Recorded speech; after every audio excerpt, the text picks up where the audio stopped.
పుణ్యం కట్టుకున్నాడు ఊరోడు. నేను చెల్లె కొడుకోలే ఊరోడా ఊరోడే ఈ ఊరోడే ఆయన ఈ ఊరోడని ఎన్నట్టు నుంచి అంటే నా చిన్న కొడుకు అప్పుడు దుబాయ్ ఉంటే నేను నమ్మలే కొడుక మరి మలేషియాకి ఇట్లా అంటుండు మరి ఇంత సంగతి అంటే అప్పుడు ఆమె 10 చదివింది. అది 12 అయిపోయినాకనే జైత్యాలుగా పంపించింది. ఓడు అచ్చుడు నా కొడుకు నా పెద్ద కొడుకు నడి కొడుకు ఎప్పుడు ఆయన ఉంటారు ఎప్పుడెప్పుడు చిన్న కొడుకు ఇక్కడ ఉంటే ఆయన మొన్న వేయండి ఇట్లుంది నాయన మా సంతోషం ఇట్లుందిరా అని అంటే ఏ మనోడే కదా మా నాన్ననే కదా నేను వస్తా 1 సంవత్సరం అయితే సరే మంచిగా బతుకు అయిపోయా మంచిగా ఉంటే అయిపోయా అని అనుకున్నాం ఇట్లా.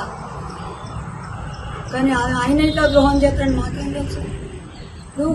మీరు ఇప్పుడు ఇంటికి వచ్చిండ్రు మీ కడుపులో మీరు ఏమనుకుని వచ్చిండ్రో మీకేం తెలుసు నాకేం తెలుసు భగవంతుని తెలుసు. కరెక్ట్ కరెక్ట్ నాకు తెలియదు నా కడుపులో ఏముందో మరి వీళ్ళు ఎందుకు వచ్చింది నాకున్నాయి.